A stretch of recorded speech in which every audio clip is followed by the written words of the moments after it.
what's up, you guys? Ras Satyan here in Singapore, back on the Night Owl podcast, and I'm actually really, my heart is heavy today, you guys. I'm a little upset, a little perturbed, and needless to say, I worry about the things that I say and the way that it comes out because, honestly speaking, I do want the best for you guys. I never want you to second guess yourself. I never want you to have to walk through the world and wonder if it's the world that's normal and you're abnormal or vice versa. I want you to feel like you're okay just the way you are. I want you to know that you are that way for a specific reason. And the last thing I want is for you to change everything about yourself because of any one singular incident, because the other person was wrong, because the other person took advantage of you.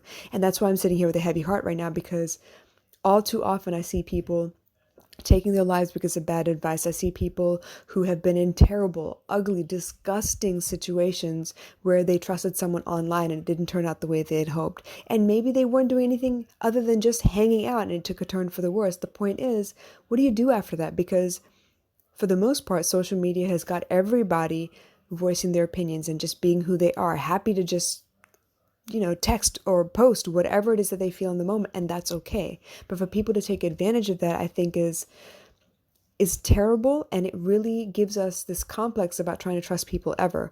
Because let me put it this way. If you were ever befriended by someone online and you met them in person afterwards and something or the other happened and it took a left turn, how do you go back to being yourself on social media? How do you go back to trusting other people when they come and speak to you? Now, some people are stupid enough to be just bold right up front and they send you stupid things like dick pics, or they ask you right off the bat, in your DMs if you want to get busy or whatever. And I get that. That's still shooting your shot and it's still pretty nasty, but at least you can shut it down at that point.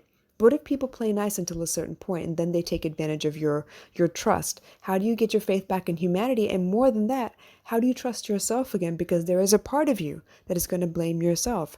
As much as I would like to be able to say to all my young people out there that people are generally good at heart, as much as I would love to believe that, I can't tell you to depend on that either. And as much as I want to tell you after the fact when something terrible has happened to you that you know what, you need to get your defenses up. You need to make sure that this never happens again. I'm not saying that to say that this was your fault in the first place. I'm saying that because you have no control over what other people do and say and what their intentions are. You have no idea what it is. You have no way to predict it. The only thing you could do is learn to trust your body and your mind so much that you feel comfortable saying no and you feel comfortable telling people to stop. You feel comfortable pushing people away and it doesn't hurt your feelings and you don't care if it hurts theirs. That's where I'm sitting at the moment. As a mom, as a survivor, as a counselor, I have the worst time right now reconciling how I teach people to learn to get over something like this. How do you get over something like this? It changes you fundamentally from here going forward. And especially if this is not the first time it's happening again. How do you reconnect with humanity? How do you trust people again? How do you trust yourself again? I can't imagine. But I know I can't tell you predictively, this is what you do from now on. And the last thing I want is for you to make a blanket statement and say, you know what, if all people are going to be like this, I'm just going to disappear from the world. I don't want you to do that either. The best that I could safely tell you is, please be yourself. Don't change.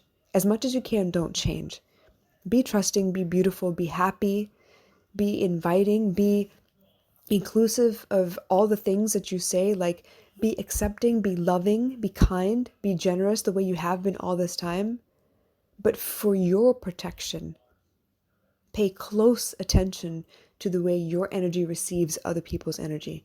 And I think you know what I'm talking about. And if you don't, please drop it in the comments. I want to know. But I think you know what I'm talking about when I say sometimes you know. Sometimes you get a doubt. And the doubt is all it takes. You just get a doubt. Sometimes you want to give them the benefit of the doubt, but you know it probably might not be a good idea.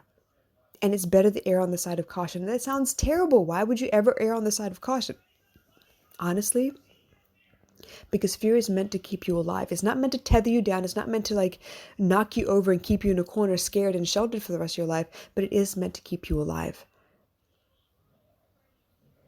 And that spidey sense danger tingling feeling sometimes that you get, that's your nervous system talking to you. Now, I'm not saying that, at any point along the way, you could have said no and you could have fought. Yeah, okay, that's true, possibly. But if you're paralyzed with fear, how do you get out of that situation at that point?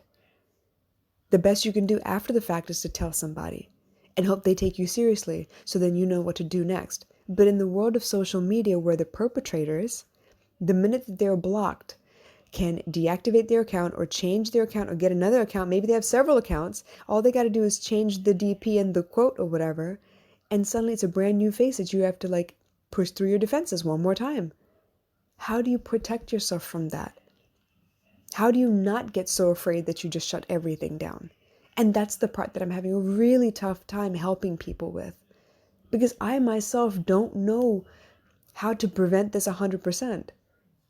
So the best I can do is say, go with your gut. Go with your gut. Develop your gut so much that you can go with your gut and trust your gut to keep you safe.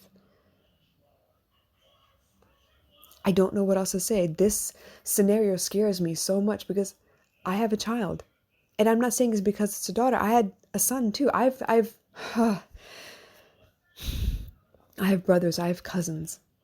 I have people in my life where they were male and very young and taken advantage of by a woman who was much older and knew better. They knew better, and they knew what they were doing at the same time. And because they knew the young boy wanted the attention, they weren't going to put up much of a fight. I've seen this happen in so many different scenarios, and I freaking hate it. But I can't teach you how to control other people. But I can teach you to pay attention to yourself. Some of our biggest misconceptions are around what other people think about us. It doesn't matter what they think about us. It depends on what you think about yourself.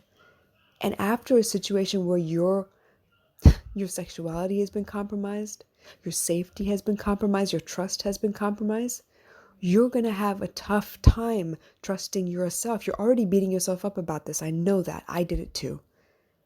So the last thing you need is for someone to say, trust yourself better, trust yourself better. But guess what? You can only connect to yourself. You can't connect to anyone else unless you connect to yourself. Or you'll be looking for love in all the wrong places. I need you guys to trust yourself. I need you guys to love yourself so much,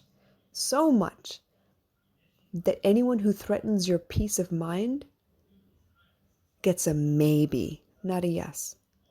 If you're not comfortable with no yet, they get a maybe. And they get arm's length. And they get reduced interaction. For your peace of mind, for your safety.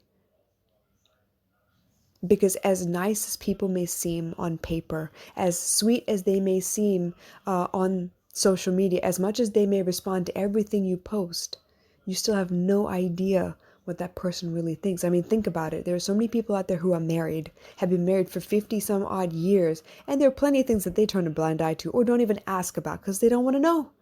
And then they get really, really upset when they find out, you know what? I didn't know you at all. The parts of you that I knew weren't actually all of you. I hate that this happens. I hate that it's so easy for people to appear in one place and disappear and become something else. So you have no idea it's the same person again. I hate that. It really, really makes me upset, and it makes me scared for the future. But the last thing I want is for you to lose the light that you've built so carefully. I don't want you to change. I don't want you to be so effective that you can't be yourself. Like I said, the best that I can do is help you protect yourself, because I can't predict what anyone else's intentions are. I can't predict what anyone else's words mean, their intentions, their actions mean. And the worst possible way to find out is when it takes that left turn. I hope you guys understand what I'm saying. Rape is still rape. Anything without consent is pushing a boundary. It needs to be a hard line, yes. The equivalent of a signed affidavit, okay? It has to be a hard yes where you have no doubts around it. And if there isn't, you need to ask to clarify. And if you're on the receiving end, if you can manage it, draw a hard line. And if you can't, do whatever you can to protect yourself after. I get it. Things happen fast. Before you understand what's going on, before you have a chance to kick out or say anything or scream or anything, things change very quickly, and I get it.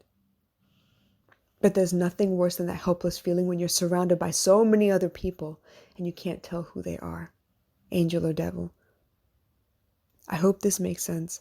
I feel really, really upset by the things I'm hearing lately. And if you have any questions, please let me know. If you have anything that you're upset with me about, please let me know. You have the right to feel safe in your body at all times. And whatever you can do proactively for that, great. And if you can't, do what you can after. The best that you can. I love you all, and I hope this makes sense. I'll talk to you again soon. Bye.